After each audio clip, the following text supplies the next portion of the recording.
The following podcast contains alcohol-enhanced conversations about alcohol, as well as a potential for discussions about other topics of dubious, disturbing, possibly offensive, but usually hilarious interest. The opinions stated herein are solely of the person stating them, and any endorsement of these opinions by any other party is not implied. Foul language is likely, but intolerant viewpoints are not. Listener intoxication is advised.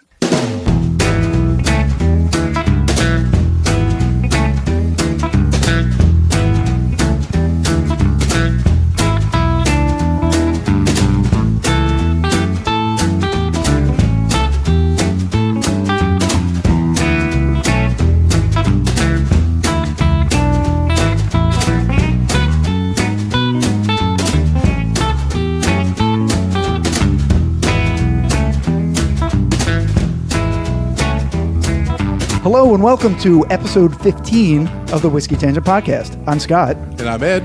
And if you've been listening to us for a while, you know that we've been making and enjoying whiskey cocktails every fifth episode. In episode 5, we made a few of the most well-known whiskey cocktails, the Old Fashioned, the Manhattan, and the Boulevardier. In episode 10, we made some whiskey cocktails for the summer months, the Bourbon Lime Ricky, the Cranberry Whiskey Sour, and the Whiskey Ginger Peach. And tonight, as the days get shorter, the nights get cooler, and the leaves turn various shades of not green, we're doing fall cocktails. In addition, we have two guests with us tonight. One is a professional bartender who has graciously, generously, awesomely offered to make these cocktails for us. The other is a professional pastry chef who's brought us something delicious. And as always, Ed's here to get us started with which cocktails we're making and introducing who's going to be enjoying them with us tonight. Right. Thanks, Scott. So, like we said, every 5 episodes, we like to do a cocktail episode to just bring you some different ways to enjoy the whiskeys that we talk about. Anders is with us and the lovely Ariel. Hey, guys. Welcome to the Whiskey Tangent Podcast. Hi. Thank you for having us. Yeah, thank you. Anders is a bartender, and he's going to bring us 3 cocktails tonight. The first one's going to be the Chancellor, followed up by the Godfather, and then, Scott, what's the third one? The VUCA Ray. The VUCA Ray. Scott speaks French better than I do.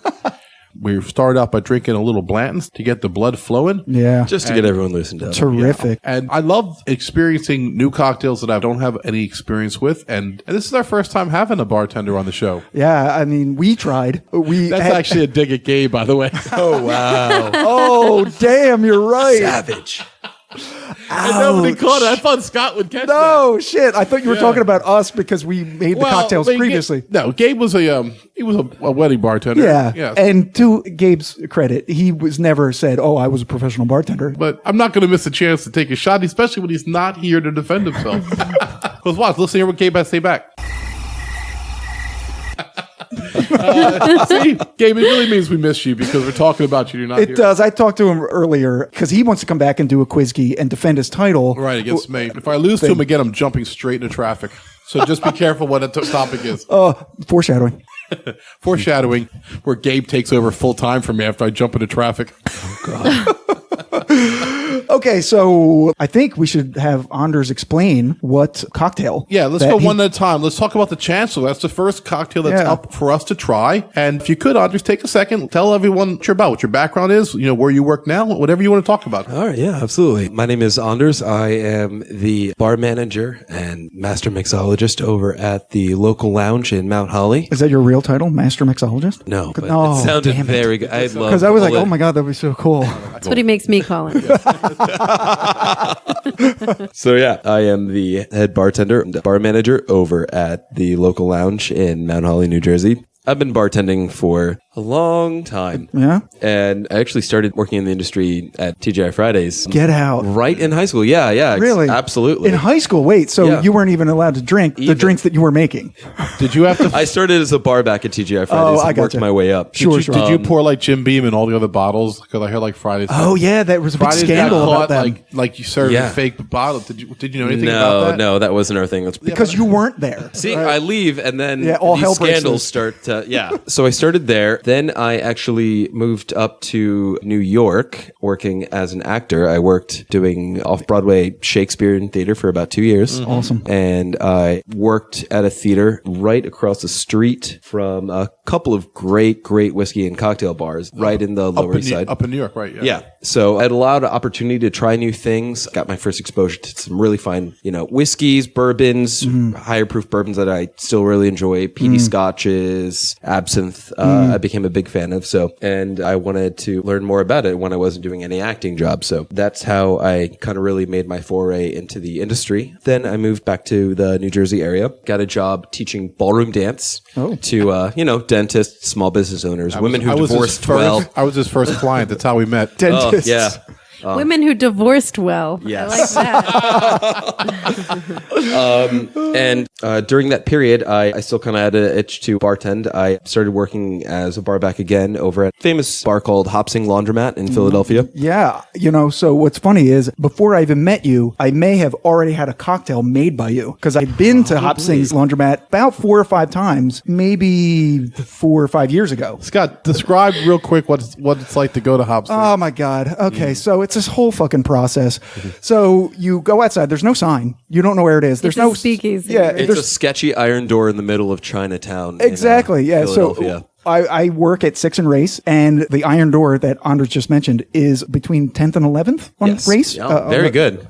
On the north side of Race Street. So if you go over there and you see an iron door and you ring the bell, a extremely large man will come down the stairs and he will scrutinize your shoes.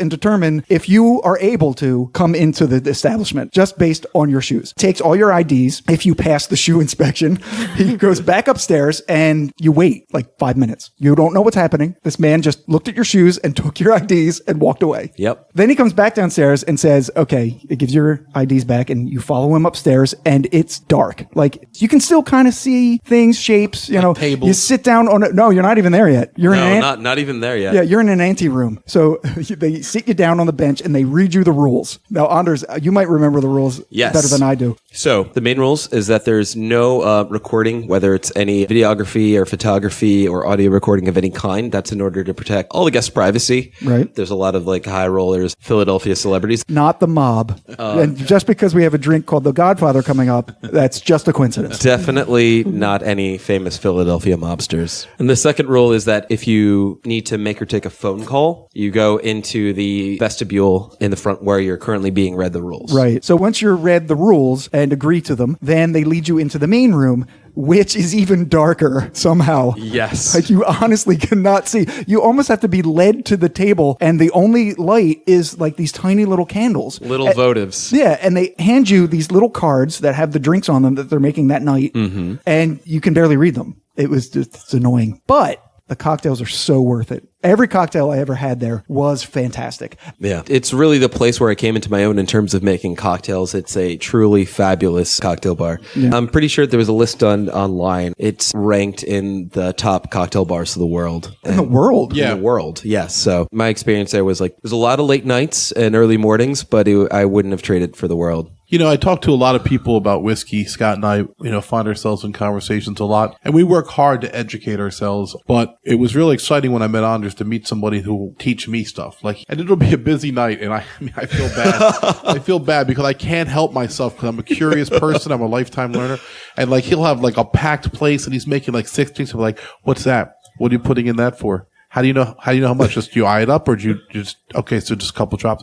And he'll be so patient. He'll answer all my questions, even though I can see that he's trying to remember 6 different orders, and I'm distracting him. And he's always so courteous and polite, and I really thank him for that because I know that sometimes he's like, oh my God, I just shut the fuck up for 1 minute. I have 6 drinks to make right now. I will come and teach you anything you want if you just let me get these drinks out. So, and I still can't help myself. I'm like, yeah, but you're making it right now. I need to know what that is. I know. I asked him too. What are you making right now? That looks great. I'll tell you in 5 minutes. And then he walks away, and me and Scott talk about, what do you think that was? I don't know. I don't know. We're in timeout. Being mean to us. Where's Ariel? She's nice. I'll always talk to you guys. She's Thank the you, nice Ariel. one. I can't explain the drinks to you, but I'll Good talk. cop, bad cop. I did find Condé Nast magazine did a list of the top 30 cocktail bars in the world, and Hat Rye's Laundromat was on it. Wow, that's incredible. That is amazing. That's actually really either great marketing on Hat Rye's part or just... Well, it's not because, I mean, They don't even have a sign. I know. Right? How are they going to promote it? Yeah. The owner really built that place on reputation. That's something I really admire. Well, congratulations to them. Yeah, and I do think having it be such a weird intake and having no sign, you do really generate some buzz doing that. Right. Absolutely. And you're only a few blocks from the real big tourist area of Philadelphia. In the mini version of that, Anders kind of helped perpetuate that at the local lounge because the entrance from inside the local restaurant is a sliding door where the beer selection for the day is written. And so it's all sudden like you slide aside, go in there, and people sit there like, oh my God, there's a room over there. I can't take entirely all the credit for that. That's mostly due to the owners, but the local has always been known as like a great hub for beer drinking. Yeah. And so they have this massive chalkboard of all of the draft specials. And it's some of the best things that you can find in Jersey and in the tri-state area. Truly magnificent beers. And what we decided to do when we opened up the lounge was to basically cut out the wall, add the farm door in, and then add the draft list onto the farm door. So people are always looking at it, trying to see what new beers are on. Somebody comes over and magnify, or when I just pop out for a moment to get that's ice. right. That's true. Yeah, but it's also wonderful when you're inside the lounge and you're relaxing and having vibing. yourself a cocktail and enjoying the atmosphere, and someone opens the door to come inside, and then there's about 6 other people who are enjoying their beers, like prying their head to look inside. It's like, goodbye, muggles. You're not allowed in. This is special. Welcome to Platform 9 3/4. Right. Oh, that's great. So let's talk about the first cocktail, the Chancellor. Ed, I think you said that you would like the Chancellor to be your nickname. Yeah, that's my new nickname. The Chancellor. I think if that was my nickname, that's a pretty boss-ass nickname. Like, It is a pretty dope the nickname, Chancellor's- yeah. Hey, Chancellor! Chancellor! Hey, everybody. Slim Jims for everyone. So random. Candy bacon for the crew. Oh, Much yeah. better. Yeah. Yes, candied bacon. Yes. Yeah, we're There gonna- was a hush falls over the crowd after candied the bacon. local lounge has this amazing candy bacon that's just crack. Yeah, extremely thick slices. Yeah. And just like marinated in, what is it marinated in? So it's brown sugar and spices and maple syrup, and they just slathered. It should be a Julie Andrews song like brown sugar, spices, some Cajun, some sugar. These are a few of my favorite things. Oh, God. So before this turns into a musical episode, Right. Whiskey Tangent, the musical. I love it. We should Definitely do it. off Broadway. That's We right. should do it. off. God, you Yeah, could play well. yourself in the musical, but who has to play me in the Whiskey Tangent musical? Penn Jillette has to play you. Penn Jillette. Oh, absolutely. Yeah. that's perfect. Penn Jillette. Penn Jillette. But the heavier Penn Jillette, not this new skinny. Yeah. Not the new one? No. Right. Not the Yeah. new fit. Anyway, wow, that was a tangent. I just said the Chancellor, and we went on for 5 Right, minutes. so, Chancellor, hey! Hey, Hey, Chancellor! everyone have the We'll Chancellor. just edit right back in here. Yeah, Okay, we'll edit so- right back. No tangents in the whiskey tangent. What's in the Chancellor? So the Chancellor, it's a variation on a Rob Roy or a Manhattan. Okay. It's typically made with a Scotch, single malt whiskey, and I actually brought in some local whiskey from the town of Mount Holly. It's Trainwreck Distillery. Awesome. And it's their new single malt. So it's in the vein of a Scotch. It's 100% malted barley. So it's called Blue Comet, named after a train that famously Right. crashed in New Jersey. You can get the idea with the train wreck and everything. And it is probably my favorite spirit that they've released to Really? date. Yeah. So it's going to be 2 ounces of Scotch or American single malt, a half ounce of dry vermouth, and then I actually used a little bit of port wine instead of a red or sweet vermouth. So it's got a jammy texture to it as well. Cool. Bitters too, right? Is there bitters Yeah, in- there's a dash of Angostura All right. bitters in there as And, well. Cool. All right, so can we try these then? Yeah, I think so. The smell? Excited to try this.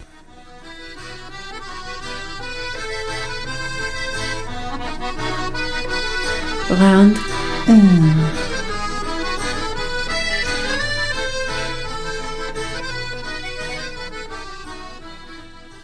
Oh, it smells delicious. Oh, wow. It smells like a Manhattan, Yeah, but with a little bit of smoky peaty from the Scotch. just a touch, yeah. Ooh, wow.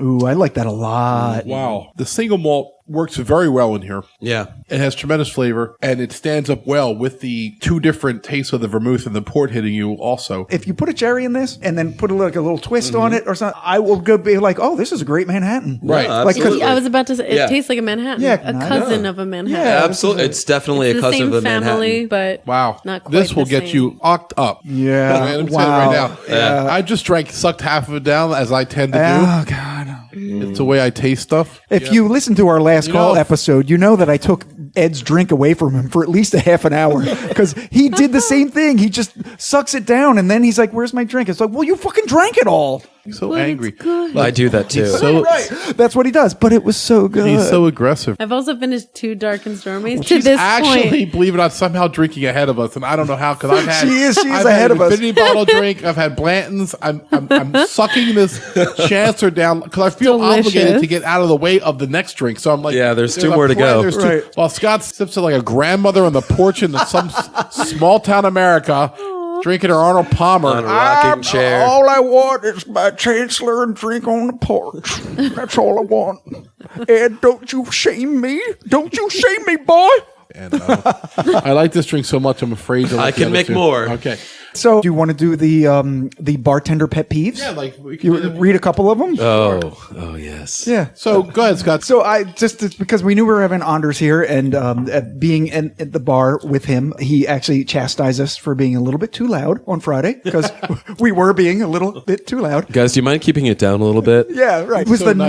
nicest chastising ever. Hey, Ed. Yeah, listen, just keep Bring it down 1 decibel. Like he walks away like little children, like they're noisy over there. It's like they were noisier than we They're were. being noisy too. You didn't chastise them. I've seen him withhold drinks from an entire party. These are mine until we can get the volume under control. Wow, like a teacher, I felt a little like bad, like I actually learned that from a couple of teachers I know. like Ed. So I was just kind of like brainstorming of stuff that we could talk about Anders, and I looked up the things that people ask bartenders for that they have pet peeves about. So I'm going to do this alphabetically by drink. Oh, There wait, was- so these are drinks that people order that bartenders yeah, don't like to make? yeah. Okay. So I'm going to tell you what the drink or the order was, and Okay. then tell you what a bartender that they had interviewed said about it. Got it. Cosmos. And the reason why is because Sex in the City has been over for a decade. Time to move on. So, interestingly enough, for our fall menu at the lounge, I actually have a carrot and cranberry Cosmo. Carrot and cranberry. Wow. Really? Yeah, I juiced some cranberry and juiced some carrots as well, and basically wanted to appease the Sex in the City contingent. Oh, the well-divorced ladies. I actually think a well-made Cosmopolitan is very good, but I don't want to make 20 of them in one night. Right. So the next one is frozen drinks. Frozen- Like a strawberry margarita or a pina colada. Because aside from taking forever to blend, it's always followed by someone saying, make sure I can taste the alcohol in it. We don't have a blender. Next question. Ah, nice. I was done my Chancellor and I just handed it back to Anders out of a habit because he's on the other side of the bar. I was like, I'm done with Here this. you are, Here, sir. take this with you. And I realized there was no reason. Everybody else's glass is still I this know, size. I know. Don't be upset when you get a bill at the end of the podcast. I'm just like, here. Because he's literally on the other side It of really the is because we're at my breakfast bar. So Ed's to my left and Ariel is to my right, and Anders is in front of me as if he was at the local, actual right? bartending. Like This is, yeah. Right. It's really funny. He feels comfortable in that. I have a chair over there, but he's not sitting in it. And I But- told you he which is wouldn't. perfectly fine. Yeah.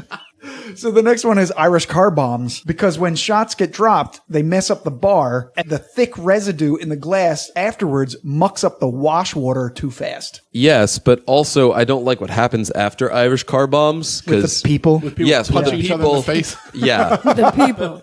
Experience, Ed? I love creative things like the Screaming Nazi, which I beg your pardon. Which is what? What's the Screaming Nazi? I'm sorry. The That's- what? That's insensitive. He knows what it is. What's the Screaming Nazi? Yeah, but I don't remember. Ed. It's Rumpelmitz. Ed, Wait. Ed, I Ed. understand. I don't We have remember. somebody of the Hebrew persuasion. Ariel I'm not- is Jewish. My people have been through enough. Can they ever speak softly? What if it was called the Whispering Nazi? Yeah, it's I not mean, quite as intimidating. Here's the point. When you have Rumpelmitz and Did you hear what Ariel said with the Whispering Nazi? She's like, Sieg Heil. I'm a history teacher. I know everything about the Holocaust. As horrible as you think it is, it's 10 times worse. Yeah. Okay, so let's be fun. Yeah. The next one is lemon drops. Lemon drops. Because it makes everything so goddamn sticky. It does. And it's always Lemon screaming drops. Girls. Yeah, let's get lemon drops. Yay! Yeah, a bunch of woo girls. Why do women scream like that? I don't Why is that know. a thing? When they I don't know. Girls Do tell. do. Girls are the worst. Oh my God, there are the girls out here like every Saturday in the summer, and they scream about a fucking I'm so car sorry. wash. Oh my God, car wash! Oh my God, there's a... Right? I want to straight up murder them. Get a sniper. End it all. They're done. But Ed and I have to take off our headphones for that. Even if I have the windows closed. We're never getting through this episode. And so lemon drops make me think of a particular situation. It's like 1:55 and I'm making, and, the bar closes at 2. Oh, God. And some blonde, tits out. I'm working in a nightclub for some reason. And she's like, can I get like 7 lemon shots? And I'm like, what's a lemon shot? Do you want a shot or a lemon drop? Not both. Lemon drop. Yeah, girls are the worst. Okay, so on that note, we will take a break and come back to some more pet peeves after Anders makes us another drink. Yeah.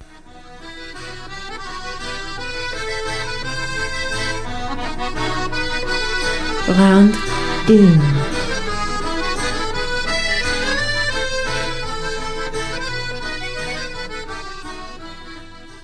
Okay, so we're back, and Anders has created the second cocktail of the evening, the Godfather. Yes, this is a variation on a rusty nail, which is typically Scotch and Drambuie.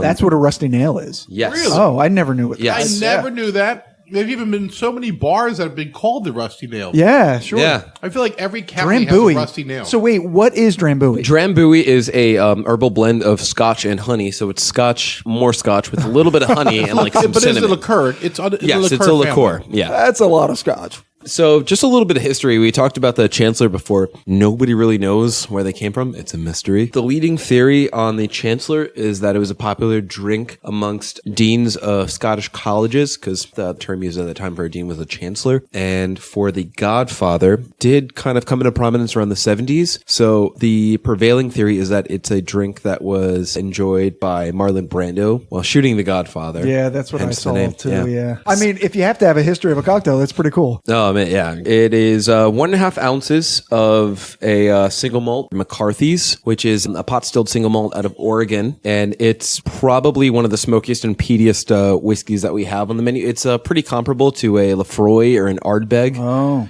So there's definitely going to be a lot of smoke in this Godfather. And then it's 1/2 ounce of Amaretto using This is in place of the Drambuie. Yeah, so in place of the Drambuie, you're going to get some of that. Yeah. Oh, And shit. it's super smoky. It's smoky. Wow. Smoky and phenolic. Oh, it doesn't taste as smoky as it smells. No, not at all. You're definitely getting a lot of that experience on the nose. Oh, wait. Now it's coming. Yeah. Now the smoke is There's gone. a smoke. There's a smoky. Yeah. Oh, my God. It's so interesting. The almond flavor. Yeah. You could it tastes sweet immediately. You taste a tiny bit of smoke, and then the almond flavor comes. I mean- and then as you swallow it, then the smoke really hits you in the back of the throat. I do know that I am living with the amaretto It's delicious. You like it, Ariel? I actually literally just had a couple of almonds in my mouth. So I was like, Oh, okay, yeah, right. We're I eating don't some know if nuts this here, yeah. is coming from how like my current mouth feel already. And then I just, like you were saying, I was like, yeah, it's delicious. here, It tastes like Let smoked me have an almonds. almond too. Here, have an almond. Oh, no. Yeah, get right in there with that crunch. Yeah, get right into the crunching. This is for the Yum, yum, ASMR yum. people. Wow. That's right. It like rounds it out though. Oh, that's fantastic. like enhances that almond. Yeah, It's really nice. it really does. Tastes like a Eating smoked roasted almond. almonds with this drink is everything. You're welcome. great. I want another almond. Oh, that's fantastic. One of the great ways to build your palate, you find something that's like, oh, it tastes like toffee and vanilla, chocolate. If you just have a couple of bites of that on deck, Kind of like it enhances, and then later you remember all those tastes. and you can Absolutely. taste them in other things. so it's a great way to build your palate when Right. you're drinking whiskeys. Yeah. Oh, that's an awesome. That's interesting. Yeah. And what's funny is how quick we drank this. I'm looking at Scott's as well. Not just me, but Scott hit his pretty quick. I too, did. because the Delicious. flavors- Mine is gone. I'm secretly an alcoholic. Again, Apparently. Ariel is It's not a secret outpacing anymore. us. Two things. I can't say that Eagle Rare is under the radar anymore, and we can't say that Ariel is not an alcoholic. That's okay. We'll go back.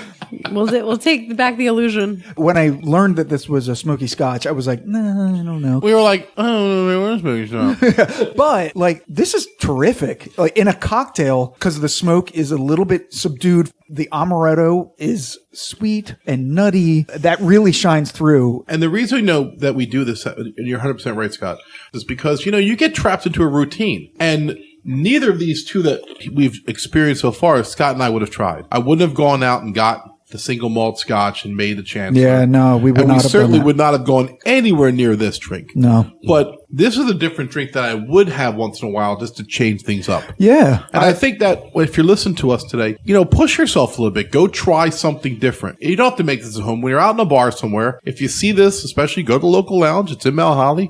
Anders is there. Say, hey, make me one of those Godfathers. He'll be happy to do it. And it's a nice little change of pace. Do it. Have fun. Kind of tastes like an almond cookie, like you get at like in a Chinese pizza. restaurant. Yes. Or, yeah. Yeah. An almond cookie from a Chinese restaurant that was in a house fire. Yes, that was on fire. That burned to the ground. Smokey But the then Bear Right, visited. right. But then there was a cookie laying there, just pristinely on the ground, and you picked it up, and it's like Something- This tastes like death. That sounds like my dreams. When I was a kid, there's a West Oak Lane section of Philadelphia. When I was a kid, I thought that was one street. And everything, I used to watch the news, I'd be like, Dad, why does everything bad happen on that one street? It'd be like, if there's a fire in the West Oak Lane section. Thought it was a street, not a section of Philadelphia. So I'm like, man, why doesn't anyone live there? It's like another fire in West Like Oak Lane. Tornado Alley. Just move. Wait, move from Tornado Alley. It's Don't just an get alley. me started. Just go on Hurricane Boulevard. Topeka. Much Again. safer. Topeka. It's hot in Topeka. Again, it's amazing. So this is the third cocktail episode and the third time that tornadoes were mentioned. It keeps Episode happening. 5, we did it. Episode 10, it was actually, we had a tornado warning while we recorded. We were did. tornado And warning. then, we're on the corner, top floor apartment. If anyone's going to get killed by a tornado, it's us. Yeah, we would have got killed. We had a couple of tornadoes drop over like the late spring, Mount early Laurel. summer. Yeah, In Mount Laurel, I have a buddy summer, of mine it was who, bad. yeah, he worked at that building that actually had a car lifted and brought into the front door. I saw the footage on YouTube. It was crazy. Yeah, yes. So let's do some more bartender pet peeves. Martinis that aren't actually martinis. Because when somebody asks what flavor of martini you have, I know where we're headed. Chocolatinis, appletinis, kumquat-tinis, whatever. They're all terrible. I would want to try a kumquat martini. That sounds I just made that up. that sounds fucking delicious. Let's make one. Actually, that does sound Yeah, pretty exactly. good. I'll fuck up one of those. It sounds like that little terrible orange bitter Oh, come on. bastard. The Chinato. That makes the that Campari. makes the Campari. He didn't believe it was a real fruit. Oh, surprise. Like Dr. Seuss or something. Shinados. It does sound like something out of Dr. it does. Seuss. Like the sounds like- snozberries. Something the one would Snozberries. make. It does snozzberries. So the one martini that always frustrates me over at the lounge is espresso martini. Oh, A good one is delicious, though. A good one is Yeah. fantastic. yes. I don't have an espresso machine in the lounge. At the restaurant pub next door, we do have one. I'm very accommodating, so I'll do it, but I'll do it very begrudgingly. I'll also say, much preferred to like an espresso martini. I really enjoy one with cold brew. Oh, yeah. It's a fantastic alternative. Also, Anders makes a spectacular cold brew. The first time I ever had it was his, and it is I outrageous. really like cold Oh, my brew. God. It's Everything he delicious. does to you is just amazing, isn't it? Even the syrups that he makes are all from scratch as well. Yeah, And yeah. What's the pomegranate thing you make? Oh, Grenadine? Yeah, he makes his own grenadine. Yeah, I make traditional grenadine. Who so does that? Out of From pomegranate? scratch? Grenadine's traditionally made from pomegranate. Oh, is it? Actually, Oh. so yeah, just pomegranate juice, a little bit of sugar already, and then some pomegranate molasses, which you can either find at a Whole Foods or your local Middle Eastern market, and just throw all that together, and you're essentially just making a pomegranate syrup, and there you have traditional grenadine, and it's got more of a pucker. And more of like a I like pucker. pucker up. Ed, do pucker. Who is pucker to us? Do you know a pucker? No, wait for this. Pucker. So great. Scott and I created the world's worst mascot for the colon and intestinal health department of America. And so it was like a giant ass with an asshole talking called Pucker. Hi, hey guys, I'm Pucker. Maybe get your colon checked. Don't forget to eat your fiber. Get your colonoscopy. Was that after the colonoscopy episode? So Pucker would have, this was way long ago. Pucker would have to fill in for like the Philly fanatic. Hey kids, root for the Phillies and don't forget to eat your fiber. Oh my god, we're like so dumb. Hey kids, don't forget to eat your fiber. And the world's worst superhero, Mantress, which is Mattress Man, which means he can just sleep wherever he wants. His sidekick is Box Spring and Rubber Sheet, and their arch enemy is Bed Bug and Yellowstain. Oh god. Oh man. So it's like Mantress, like what's your power? Like you can just sleep anywhere. Like, all right, Mantress, like sleep wherever you want. And it's like he jumps on Box Spring and bounces down the road. It's complete idiocy, but that whole thing is why I wanted to do a podcast. Because we're just dumb. Mantress and Box Spring. Yeah, Now you have an audience. Yeah. Mantress. Now we have an audience for our stupidity. Yeah. Thank you for listening. Somebody drove by Mattress Giant and they had like somebody dressed up these like a poor match- bastards this out there poor in son of- 90-degree heat jumping around in a mattress So costume. Spinning one around. Right, so Yeah. somebody's dressed in a mattress Waving costume. at traffic. So our friend took a picture last week and sent it to me and Scott going, oh, I saw a mattress panhandling down in Bedford. He's falling on hard times. How well does that work, do you think? Have you ever gone into a store No. just seeing someone spin a sign around? No, or- I don't understand that at man. all. It would be better if they had a taco guy, like tacos. I'd be like, Yes, someone shit, juggling tacos. I'll eat a taco Throwing right now. tacos at oncoming traffic. yeah. To me, Perfect. Oh my God, To me, that'd a be awesome. taco would be Yeah. an impulsive buy. Like I'm like, all right, I could eat a taco now. Taco, sure. I'm probably not going to pull over and buy a mattress. No, no. Right. It's not an impulse buy kind I of would buy a situation. taco. By the way, public service announcement. For some reason, out of nowhere, Burger King decided to put out a taco. Why? That is ridiculous. And I went out and bought 3 Burger King tacos. I took a bite of it Oh, no. and spit it right into the trash. I couldn't even swallow the bite I took. My question is this. If you're going to jump into the taco market, why not make an effort to just have a decent taco? I mean, even like Taco Bell's thing is tacos, and they're not quality, authentic tacos. They're shit tacos. But like, if you're high enough, Excuse me. you're gonna Okay. go. Taco Bell's geniuses. They have 4 ingredients. They shuffle them every month and come up with a new It's just thing. a different It's shape. all the same, just folded differently. a, right. yeah. And sometimes fried. Right. Folded different and Right. sometimes fried. Exactly. Yeah. Right. This is the border wall burrito. It's a burrito, but we just build it straight up and down like a wall. Oh, shit. Cheese, a dough, a cracker or chip, and then meat, lettuce, and tomato, and then sour cream and taco sauce. And And they salmonella. Right. But salmonella. Yeah. Yeah, Sprinkled on top. yeah. This all started with martinis, by the way. All right, so the next one is Spanish coffee because I do not have time to light your damn drink on fire. I love lighting drinks on fire, though. Yeah, there is That's something. why I asked you. 'Cause Yeah. It's fun. isn't there something you light on fire? Yeah. I think it's a big thing that really cropped up over the last couple of years in at least the greater Philadelphia area. A lot of smoked old fashions and variations on that. Oh, I see. And you'll see all sorts of variations. Sometimes people will have like a steel plate and they'll bring in some like apple wood or something like that. Oh. And then actually have a butane torch that, and then set a glass over it. Jesus. Yeah. That's elaborate. Yeah, and it really does like give you a round, smoky mouthfeel as well. So it's a great way to add some depth to a drink without adding any alcohol or something like that. I've played with a couple of different variations of doing that, but I've really taken to both the ease and the loveliness of a blue flame of just straight Everclear in a glass, and then just snuffing it out with a big fucking ice cube. Cool. All right, so this one is that one cocktail I had at that one place that one Get time. the fuck out of here! The comment was just fucking don't. Yeah, exactly. The most recent time I had this, it was a sweet couple that came in. The lounge wasn't even open. The lounge opens at 5, and it was maybe around like 3 o'clock, and I'm in the midst of opening up. Oh wow, can we just look at this place? We've never been. This reminds me of another bar that I went to, and it was a bar I was familiar with. I know the staff. I've gotten drunk with the staff, and they're all really sweet people. It's in a different city. Fantastic drinks. They came in and they said, "We had this peanut butter and jelly old fashioned. Can you make something like that?" Oh, And I was like, I don't know if I can. I have orgeat, which is a nut-based syrup. I had a raspberry liqueur. I can do my approximation, but I've never made it before. I'll humor you. And they tried it and was like, it's good. It's different.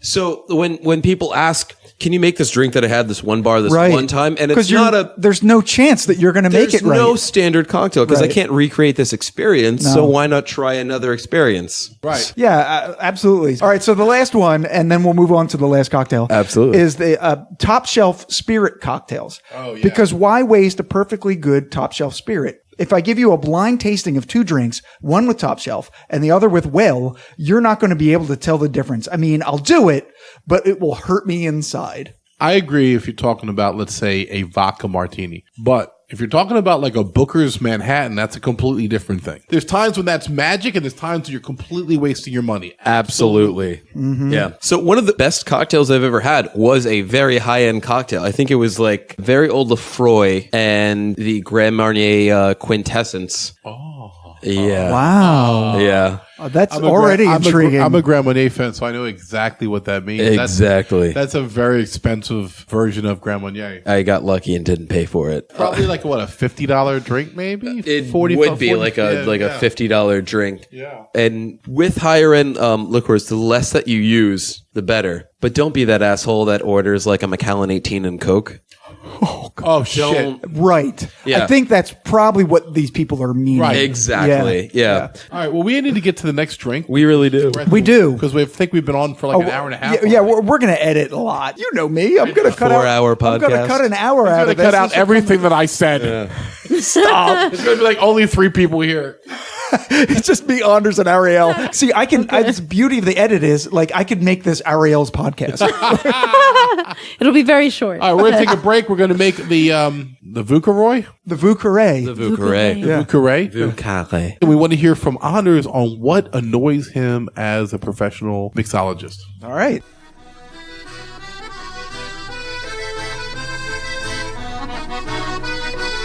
Round Trois.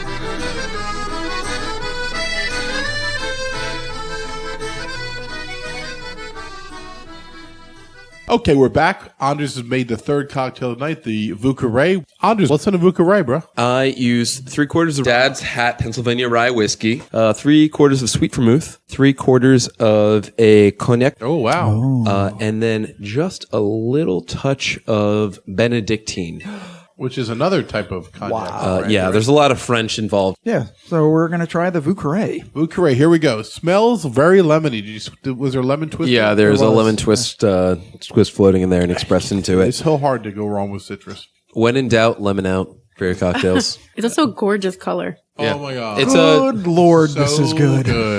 When I think fall cocktails, it's definitely when I want to have like a higher proof bourbon or a scotch in my hand. Yeah. And I want something You're jammy. not being as active, you know? Exactly. Like Yeah. you walk around, look at leaves, and go drink. Slowing down. I don't want to do Ray. as much citrus. I want to have something, spicy and jammy and something to just That's a really. good word to describe it as jammy. Like you're really good. contemplating sitting by a fire. And, Yeah. I enjoyed the first two cocktails, but Anders has correctly guessed that I would like this one best. This is the winner. This is delicious. I agree totally with Ed. I like the first two cocktails a whole lot, but this is extraordinary. I would order a Chancellor. I would even order a Godfather on a crazy day, but this one just have it waiting on the bar when I get there, and I'll be happy as shit. Just from the ingredients alone, I knew I was going to enjoy this. Yeah. Yeah. It's a phenomenal cocktail. It was invented by Walter Bergeron. I want to say in like the early 30s. Right. Yeah. It was in New Orleans at the Hotel Monteleone at that carousel bar they have there. Such a contrast of spirits and flavors and sweetness and a little bit of fire, but it goes away real quick. You also want to know that you're actually drinking. That's a big thing for me. Right. So while we're sipping on this, tell me some other things that people do in your 10 years as being a bartender that just makes you want to reach across the bar, grab them by the back of the head, and smack their face into the bar. It's okay. You can you can share. Don't be a drunk asshole. Yeah. So there's this one guy who comes to the bar, right? Yeah. He's kind of a big guy. He keeps asking me all these like, questions every when time I'm in I the make middle of something. making drinks. Yeah. It's you, Not Ed. me. And then Yeah, his buddy it's you. shows up, and then it's His just buddy shows up and he's an asshole. it's a fucking nightmare. I don't know what you're talking about. I have a delightful evening with both of you. Well, thank you. Thank you, Ariel. There's only- The cover's blown. I'm also not making you drink, so it's fine. There's only 3 seats at the bar, so we might as well have you in as a third bar. Hey, thank you. I'd rather have you three than a lot of other people that come across my And bar. honestly, there's times when Scott and I be like, all right, we need to drop back. We do, and then we'll go sit. Yeah. Let some fresh blood come up here so we got can a little kind bit of air. We feel like we're monopolizing your time, and Right. you know, So we'll be you're like, not hey, there for us personally. Let's drop back. yes. even though you like us better than everybody. Yeah. It's He true. knows where we are. It's true. It's true. You What know are how some I of the feel. other things, though, honestly, that people do that this is honestly good public service announcement to people? Okay. Like how not to irritate good bartenders in a good bar. Firstly, don't ask me to make it strong. If you want a strong drink, order a double. If I'm Right. making you a cocktail and you ask for it with less ice, like that's how much ice goes into it. If you're insinuating that I'm going to add more alcohol in there, it's like that costs money. If you want a strong drink, pay for a strong drink. That's entirely an option afforded to you. But You know, it was kind of funny because I've been places where they immediately take out the jigger, they pour it to the top, and they dump it in, and they walk away from you. It's like, that's a shitty drink, okay? I have a lot of ice. I have a very little amount of whiskey. You charge me $12 for it. I'm not happy. And I must say, more often than not, that's more of a reflection of training for the bartenders, Right. In terms of like whoever management or the You're right. ownership Anybody is. who does that Yeah. is not a bartender. I can tell right away they don't know what they're doing. Right. It's just a shame when people are handcuffed and not allowed to be professionals. What I'm saying. Yeah. Exactly. At the end of the day, it's a very fun relationship to have, bartender to patron. Sure. Patrons become friends ultimately, but it is still in that context. It's a professional relationship, and it's like I'm representing a business. Right. Yeah, And I want a fair drink, and I'm willing to pay for the fair drink. I don't want to rob the bar. Exactly. I don't expect you to like give me free drinks, but I expect that when I pay $12 for a drink, it's going to be a drink that I would have at home, a good drink. Yeah, as a patron, when you go to a bar, you expect the same thing. You expect them not to cheat you out of what you're paying them for. Exactly. And my mindset has always been, I want to give you as much value for your dollars you can possibly get. If you're going to spend $12 on a drink, I want to give you the best damn $12 drink you can find anywhere on the planet. Sure. I think we should talk about Ariel's delicious chocolate chip. They're so good. Cakes. Cookie bars. Cookie bars. Yeah. So Ariel is now the pastry chef at the local. Yes. Not the lounge, I guess, but the The main- local eatery and pub. And the pub itself, right? Yes. and the lounge as well. The lounge also serves my desserts. But Right. so I'm the head pastry chef for the local eatery and pub right now. It's real new, right? And it's very new. I've been there for about 2 months now. oh, And this is my side hustle, which I am incredibly passionate about. It is my therapy and I adore it. I make different desserts weekly and we actually talked about your bread pudding. With the whiskey caramel, caramel. with a whiskey caramel sauce on our last episode. Yeah, I took the whiskey from that evening that was being served for the tasting, and I soaked the raisins that were going into the bread pudding in it. So they like plumped and absorbed a lot of that, and so that was in it. Yeah. And then I took that whiskey that had previously just been soaked with the raisins, so it had that And sweetness. poured it into the sauce. Made it into caramel. Wow. And I made a God. vat of it, and I was actually sending to tiny containers home with people because they wanted to Do you have any it. left, or no? It's all gone. No, it's gone. I can make more though. Because you could have poured it over this. Yeah, really. I have to tell you, you could Poured have over poured it ice over cream. Scott. He loved it. All of her desserts just magically disappear within a week. I don't know what it Yeah, you is. could just pour it over my head. I don't know when we're hold up, everybody. Yeah. Real quick. I don't know when we're going to actually wrap this up. So let me just say real quick. I want to thank Anders for being here. I want Yep. to thank Ariel for coming by. I want to Our thank pleasure. Derek Yeah. and Callum at the local for supporting us and helping us in this episode. You know, keep coming up with tremendous tastings and all.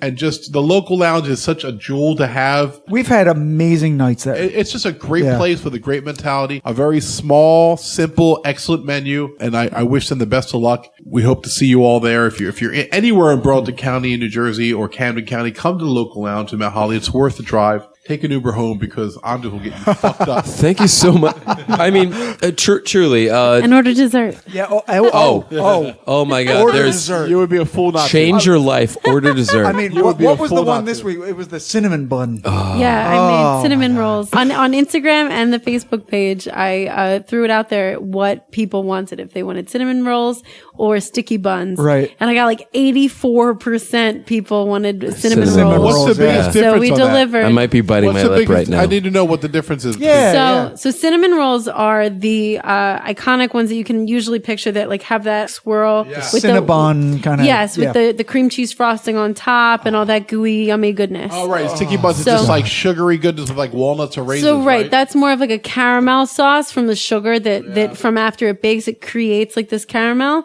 that makes it sticky. And they're Is usually it whiskey caramel? No. Damn it. It's not. I didn't make them. We made cinnamon rolls. Oh, that's right. I could make that'll be next. yes, but that they usually it's included normally that you would automatically assume that there's nuts and raisins in them. And everybody wanted cinnamon rolls. Hey, man. Well, we could sit here and talk it all night, but we should probably wrap up the episode. I want to thank everybody for listening to our cocktail episode. The Chancellor, the Godfather, and the Vieux Carré. Voulez-vous courir avec moi? Ce soir. Spectacular.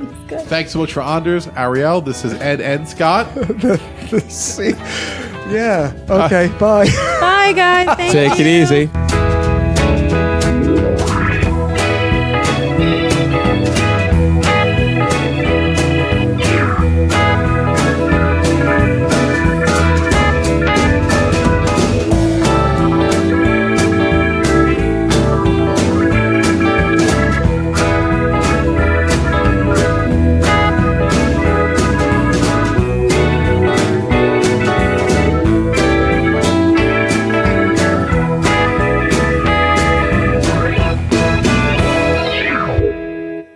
If you enjoyed this podcast episode, be sure to check out our next episode, which is way better than this one. Oh, yeah. Also, follow and like our Facebook page at facebook.com/Whiskey Tangent. And follow us on Twitter at Whiskey Tangent. You can follow me personally at That Whiskey Guy.